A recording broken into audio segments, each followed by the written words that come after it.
उर्मिला राठी आपका नमस्कार साथियों, सूर्यनगरी यूनिक लॉ क्लासेस के यूट्यूब चैनल पर मैं डॉक्टर उर्मिला राठी आपका हार्दिक स्वागत अभिनंदन करती हूँ। बात करते हैं हम लोग भारतीय साक्ष्य अधिनियम की।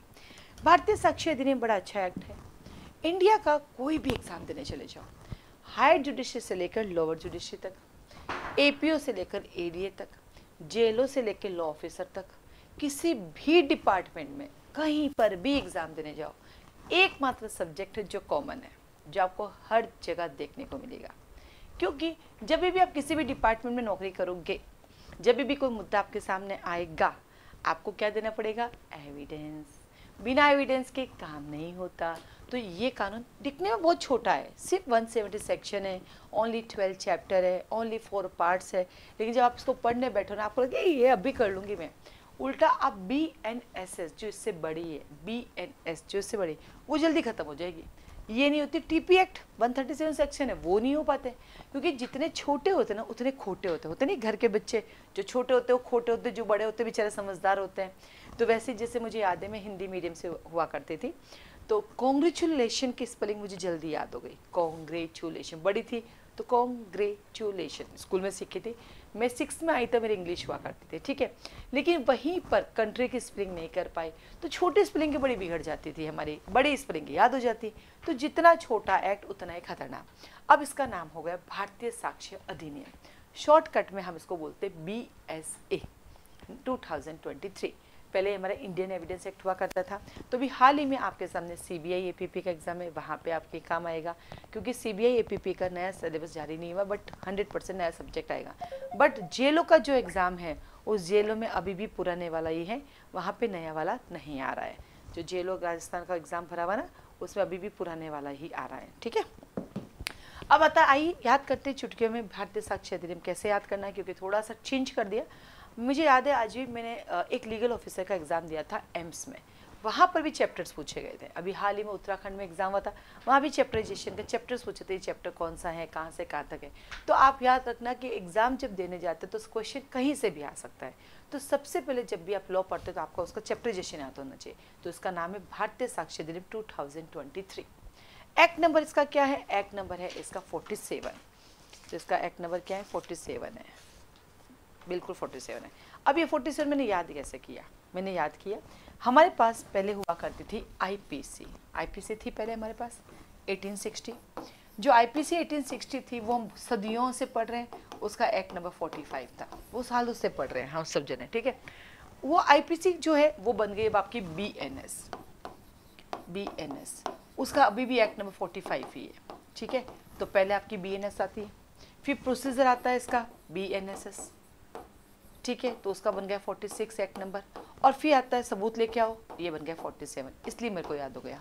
अब आप कहेंगे मैडम एक्ट नंबर क्या होते हैं? जो नए स्टूडेंट्स होते हैं तो याद रखना, एक साल में 12 मंथ होते हैं, जनवरी से लेकर दिसंबर तक 12 महीने होते हैं। उन 12 महीनों के अंदर बहुत सारे कानून बनते हैं, उनकी नंबरिंग लगती है। जैसे हम स्कूल जाते हैं अटेंडेंस रजिस्टर होता है, ठीक है, ठीक वैसे है नंबरिंग। तो इनकी नंबरिंग जो, इसका मतलब समझे 2023 में कितने कानून बने, क्योंकि ये है 45, 46, 47, तो 47 तो मिनिमम बने। क्यों?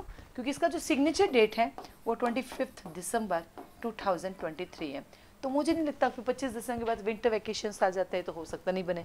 तो कम से कम 47 तो बने ही, हो सकता 48, 49, 50 बने हो, तो 47 तो बने ही बने, ठीक है। तो अब आपको याद करने की जरूरत नहीं, आपको याद है जो अपना IPC हुआ करता है 45, तो यहाँ पे वापस 45, 46, 47, तो भारतीय साक्ष्य अधिनियम 47 है। जबकि जो अपना इंडियन एविडेंस एक्ट है ना, वो नंबर 1 हुआ करता था। तो आपका एक्ट नंबर का कंसेप्ट क्लियर कि एक्ट नंबर कैसे आता है। टोटल पार्ट 4 है। अब क्या होता है, आप देखना कभी SRA पढ़ना, उसको पहले पार्ट से फिर चैप्टर्स में डिवाइड है। आप कभी आर्बिट्रेशन एक्ट पढ़ना, पहले वो पार्ट से फिर चैप्टर्स में डिवाइड है। आप कभी कॉन्स्टिट्यूशन पढ़ना, वो भी पार्ट से, पार्ट्स में चैप्टर्स हैं। तो इनको पहले पार्ट में डिवाइड किया, 4 पार्ट है, फिर 4 पार्ट को अंदर जाके 12 चैप्टर्स में डिवाइड कर दिया, और फिर सेक्शन है 170। फिर आती है हमारे पास 2 डेट, एक होता कमेंसमेंट और एक होता सिग्नेचर। इसका कमेंसमेंट कब हुआ? 1 जुलाई 2024 को हुआ है, और 1 जुलाई 2025 चली गई, लगभग 1 साल हो गया। हम लोग बड़े लकी है कि हमारे जीवन में कानून हमारे सामने बने, वो भी बड़े बड़े क्रिमिनल लॉज, क्योंकि हम पहले सदियों पुराने पढ़ते थे, अब हम वो पढ़ रहे जो हमारे सामने बने हैं। और देन सिग्नेचर इसके हुए 25 दिसंबर 2023। नाउ अब इसका एक्सटेंड होल ऑफ इंडिया में है, तो आ जाओ लिखो एक्सटेंड होल ऑफ इंडिया। अब सवाल आता है इसका एक्सटेंड होल ऑफ इंडिया में कब से हुआ है? अब आप लोगों की क्या रूटीन बन गई 31 अक्टूबर 2019। 31 अक्टूबर क्यों?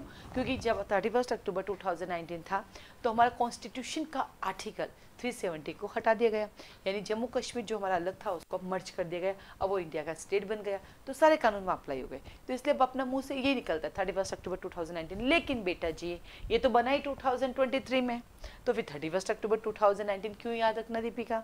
ठीक है, तो हमें याद रखने की आवश्यकता नहीं, क्योंकि जब बना ही 2023 में तो ऑटोमेटिक अप्लाई होगा। तो सोचो हमें तो सिर्फ IPC से BNS याद करनी है। जम्मू कश्मीर वालों के साथ कैसा हुआ 2019 के अंदर, जब भारत IPC वहाँ अप्लाई हो गई तो उनकी रणवीर संहिता होती थी वो वहाँ से चेंज हो गई और उनको IPC पढ़नी पड़ी। तो पहले उन बच्चों की जुडिशरी वाले एग्जाम देते थे रणवीर संहिता याद थे, फिर वो हटके उन्होंने IPC याद की, फिर अब IPC हटके वो BNS कर रहे हैं। तो मेरे पास जम्मू कश्मीर के ADG के स्टूडेंट वो कहते हैं मैडम हमारे साथ देखो क्या हो रहा है, हम एक ही कानून को तीसरी बार पढ़ रहे हो अलग अलग वे में, हम मतलब पहले को बुला के दूसरे को याद किया, अब दूसरे को बुला के हम तीसरे को याद कर रहे हैं। तो उनके साथ सबसे खतरनाक हुआ। ठीक है, फिर आता है आपके पास इसके पास पार्ट नंबर 1। अब यहाँ एक थोड़ा सा गड़बड़िया हो गई, पार्ट 1 है चैप्टर 1 है, दोनों का नाम सेम है, क्योंकि पार्ट 1 का अलग से इन लोगों ने कोई नाम नहीं दिया, तो ये है पार्ट 1। तो आप जब भी इसको रिवाइज करो ऐसे याद करना, पार्ट 1 चैप्टर 1 प्रीलिमिनरी 1 2 कट्टो। जब भी आप कोई भी कानून पढ़ोगे उसका सबसे पहला जो होता है चैप्टर हमेशा प्रीलिमिनरी होता है। क्यों? देखिए बेटा, आप 12 करके LLB करने जाते हो या ग्रेजुएशन करके LLB करने जाते हो 3 या 5 ईयर में, आपको जाते कैसे पता चलेगा ये भारतीय साक्ष्य अधिनियम क्या होता है, ये रेलेवेंट क्या होता है, इरेलेवेंट क्या होता है। चलो रेलेवेंट तो फिर भी आप स्कूल में पढ़ते हो, ये रेलेवेंट चीज़ें नहीं, आई इग्नोर इट। लेकिन इरेलेवेंट क्या है ये भी आपको पता है, लेकिन फैक्ट एंड इशू क्या है ये तो आपको इनफैक्ट आपको पता है, इनफैक्ट दिस फैक्ट इनफैक्ट लेकिन फैक्टर इशू क्या है ये आपको नहीं पता, वो यहाँ देखने को। ये प्रिजम्पशन क्या होता है, क्योंकि हम लोग प्रिजम्पशन नहीं करते, हम लोग सिविलियन जो होते हैं हम लोग क्या करते हैं, प्रिडिक्शन करते हैं कि प्रिडिक्शन आज बारिश आ सकते हैं, भविष्यवाणी करते हैं। प्रिजम्पशन तो लॉ में होता है, तो वो चीज़ है क्या, ये कानून क्या है, इसका नाम क्या है, इसकी वर्ड्स क्या है, जैसे हम पढ़ते BNSS बेलेबल क्या है, नॉन बेलेबल क्या है, समन क्या है, कि वारंट केसेस क्या है।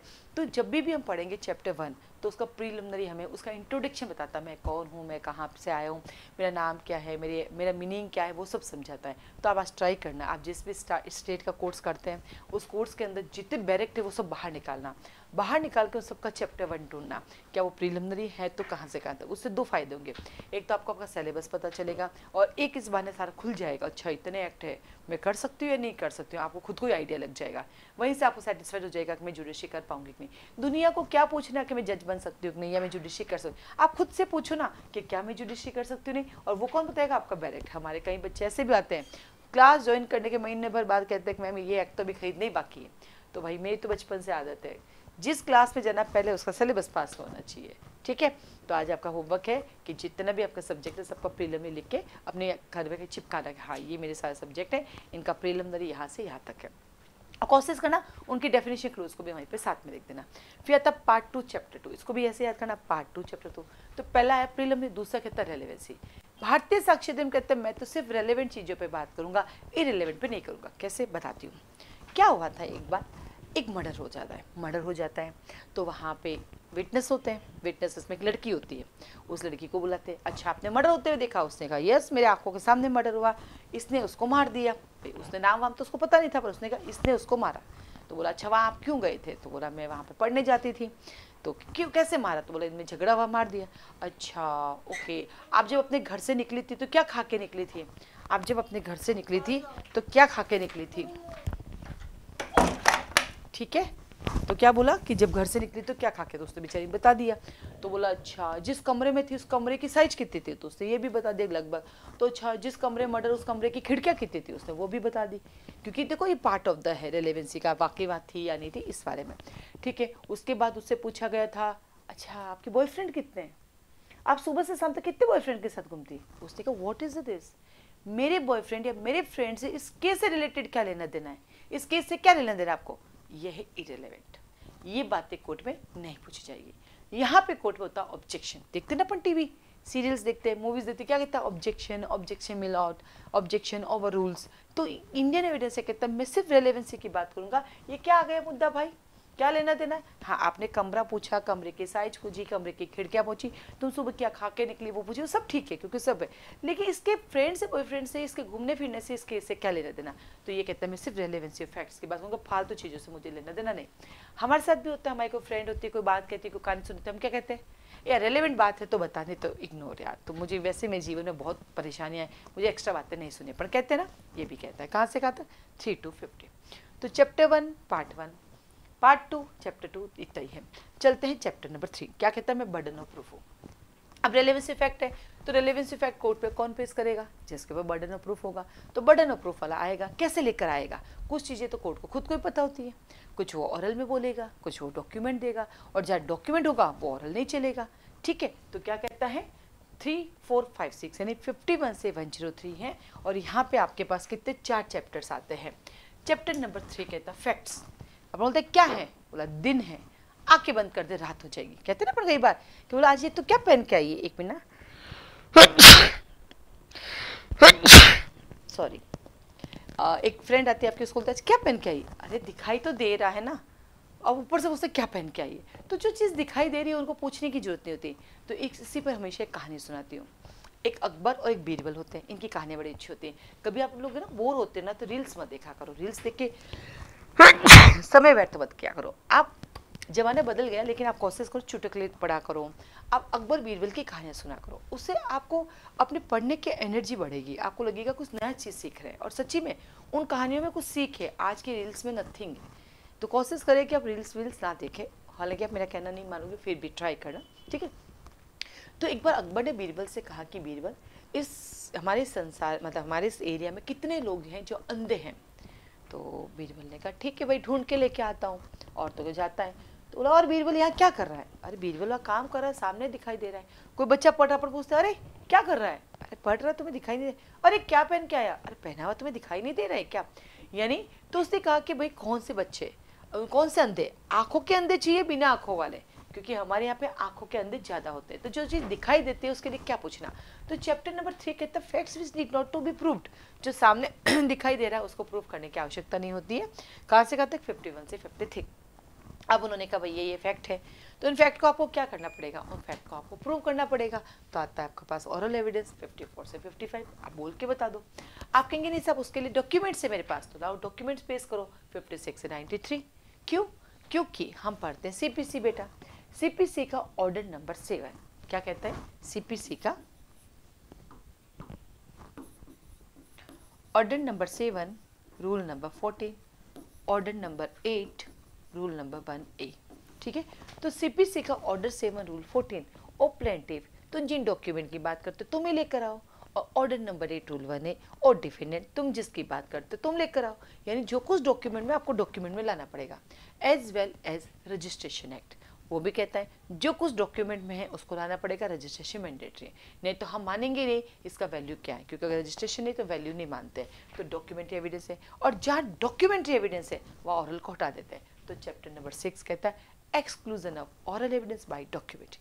अब देखो एक चीज नोट की, आपको रटना नहीं, आपको समझना है। पार्ट 1 चैप्टर 1 प्रीलिमिनरी बताता है, part 2 chapter 2 relevancy of fact बताता है, पार्ट 3 बर्डन ऑफ प्रूफ कहता है, जिसका चैप्टर 3 कहता है facts which need not to be proof, जो दिखाई दे रहा है उसको क्यों प्रूफ करना है। तो चैप्टर नंबर 4 कहता है मैं ऑरल एविडेंस दे दूं क्या? तो चैप्टर 5 कहता है मेरे पास तो डॉक्यूमेंट्री एविडेंस भी है।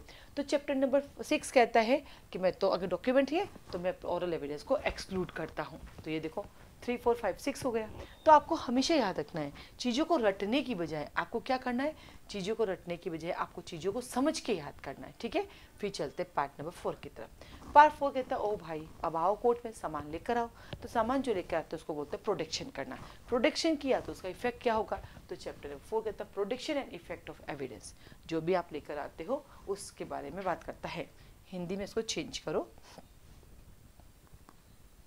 साक्ष्यों को पेश करना और उसका प्रभाव। क्या बनेगा इसका? साक्ष्यों को पेश करना और उसका प्रभाव। साक्ष्यों को पेश करना एवं उसका प्रभाव, ठीक है। कहां से कहां तक है? सेक्शन नंबर 104 से 170।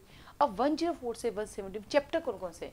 7, 8, 9, 10, 11, 12। तो chapter 1 part 1 chapter 1 preliminary, part 2 chapter 2 relevancy of fact, part number 3 burden of proof chapter number 3 facts which need not to be prove, 4 oral evidence दो क्या, 5 कहता है डॉक्यूमेंट्री है, 6 कहता है exclusion of oral by documentary, 7 कहता है कि भैया ये सब किसके ऊपर है, तो 7 कहता है बर्डन ऑफ प्रूफ जिस पर है वो लेके आओ।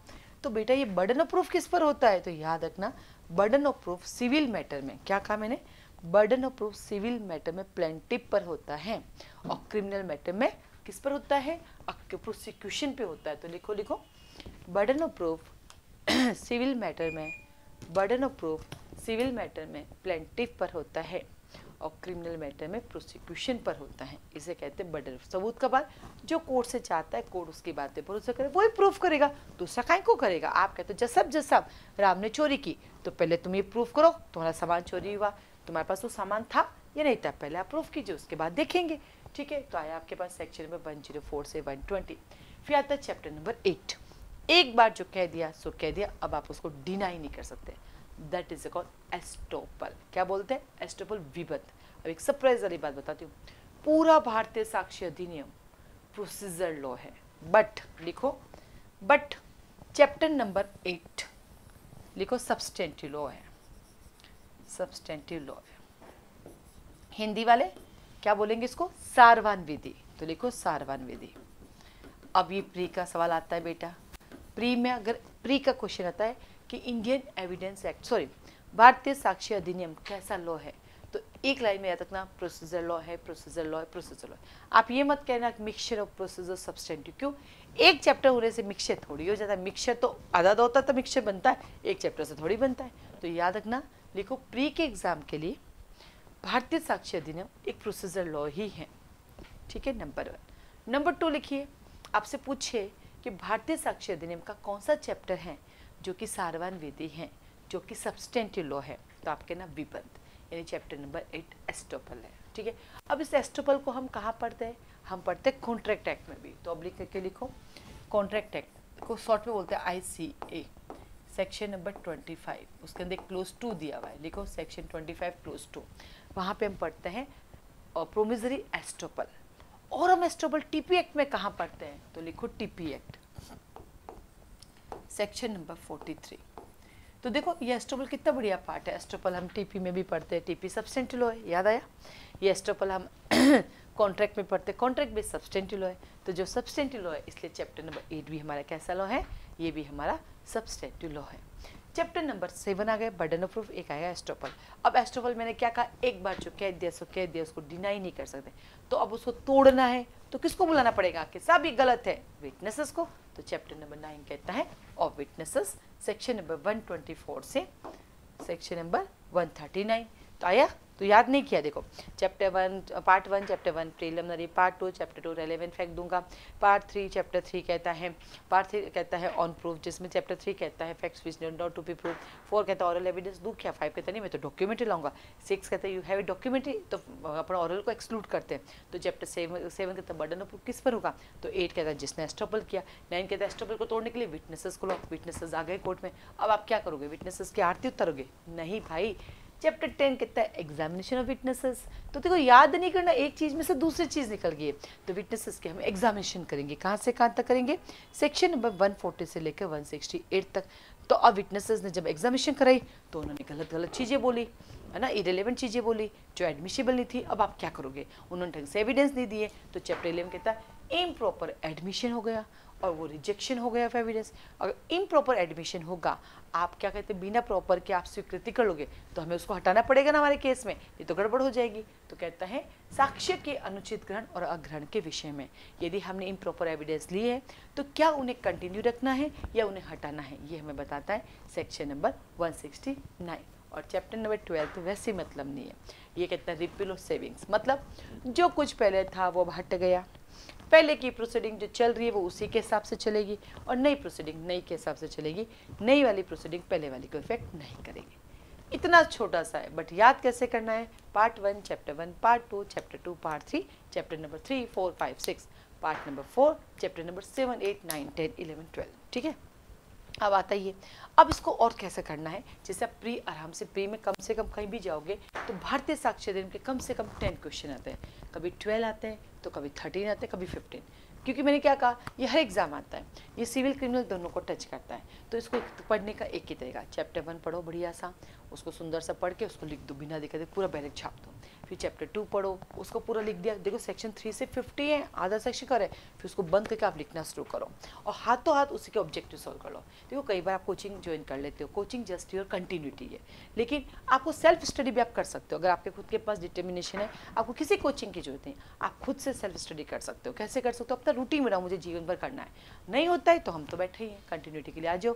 पढ़ना आपको है, पढ़ाना हमारा है, ठीक है। चैप्टर 2 बढ़िया सुंदर सा पढ़ो, फिर उसको बंद करके पूरा लिख दो, छाप दो उसको, और फिर उससे रिलेटेड जो भी क्वेश्चन बनते हैं मार्केट में, जो भी गाइड लाओ, उसका ऑब्जेक्टिव सोल्व करो और उसका सब्जेक्टिव करो। हाँ, कोचिंग वाले से आपको एक फ़ायदा ये मिलता है कि यहाँ केस लो एक्स्ट्रा होते हैं, वो लिखा देते हैं जो आपको वहाँ से नहीं मिल पाता। बट कई बार होता है ना, बहुत बड़ी फीस कोचिंग में नहीं दे सकते या घर परिस्थिति के कारण आप कंटिन्यू नहीं कर सकते, तो आप सेल्फ स्टडी कर सकते हो। कभी अपने आप को डीमोटिवेट मत करो, जीवन में बहुत रहा है, लेकिन हाँ, अगर मान लो कोई आप यूट्यूब चैनल भी देखते हो तो अनेकों मत देखो, फिर एक पे फेथ करो, उस पर आगे बढ़ो, क्योंकि आप बार बार दूसरे देखते हो, आपका टाइम वेस्ट होता है। फिर देखने तो जाते हो वीडियो और बीच में कोई डांस वांस देखने लग जाते हो और पता नहीं 4-5 घंटे खराब हो जाते हैं। ये सबके साथ होता है, ठीक है। बाकी पढ़ने का एक ही तरीका, डेली पढ़ना है, टारगेट फिक्स करना है, अपना चैप्टर तय करना है, चैप्टर को पूरा रिवाइज करना है, बंद करके किताब को पूरा छापना है, उससे रिलेटेड प्री मेन के क्वेश्चन सॉल्व करो।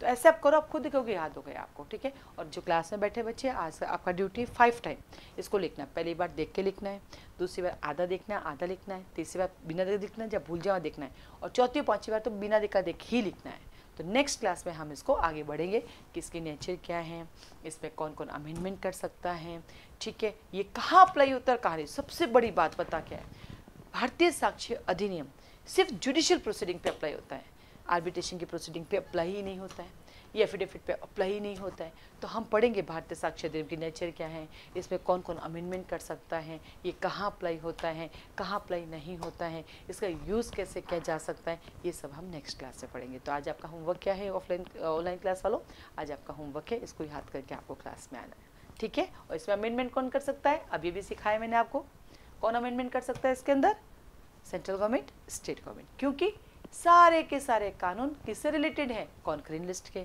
और कॉन्करिंग लिस्ट के हैं तो इसमें अमेंडमेंट दोनों ही कर सकते हैं, सेंट्रल गवर्नमेंट भी और स्टेट गवर्नमेंट की, ठीक है। चलिए आप सबको ऑल द बेस्ट। साथ ही साथ हम लोगों के यहाँ पे ऑफलाइन ऑनलाइन क्लासेस चलती हैं यूट्यूब वालों, आप हमारी क्लासेस ज्वाइन कर सकते हैं, फाउंडेशन बेस ज्वाइन कर सकते हैं और सिंगल सब्जेक्ट भी ले सकते हैं। हमारे अलग से कोई नोट्स नहीं मिलते, या मैं जो पढ़ाऊँगी, जो डे बाई डे लिखाऊँगी, जो भी जैसे इसमें आएगा भारतीय साक्ष्य अधिनियम के गोल्डन रूल्स क्या है, तो गोल्डन रूल्स कहीं बैरेक्ट में नहीं है, वो मैं आपको अलग से लिखाऊंगी। सर्कमस्टेंशियल एविडेंस है या नहीं, हियरसे एविडेंस है या नहीं, उनके जो भी केस होते हैं मैं अलग से लिखाती हूँ। तो क्लास में एक्स्ट्रा बातें मैं लिखाती हूँ तो बच्चे खुद ही नोट्स बना के देते हैं। हमारे यहाँ कोई प्रिंटेड नोट्स फिलहाल नहीं मिलते 2025 वाले बैच में, तो भविष्य में 2030-35 में हो सकता है मिल जाए, वो अलग बात है। फिलहाल बच्चे खुद नोट्स बनाते हैं, उसका रीज़न ये कि जब बच्चा अपने हाथ से लिखेगा तो जीवन भर याद कर लेगा। प्रिंटेड नोट्स तो क्या है, हम कल मार्केट से ला के आपको बांट देंगे जो बाकी लोग बांटते हैं, पर उसे कभी याद नहीं होगा, इसलिए नोट्स आपको ही बनाने। बट हाँ, सारे केस लो, सारे एसेंशियल एलिमेंट्स हर एक सेक्शन में जहाँ मेन का क्वेश्चन वो मैं आपको दिखाऊंगी, ठीक है। All the best. आप लोगों का कोई क्वेश्चन है तो मुझसे पूछ सकते हैं जो क्लास में बैठे हैं बच्चे।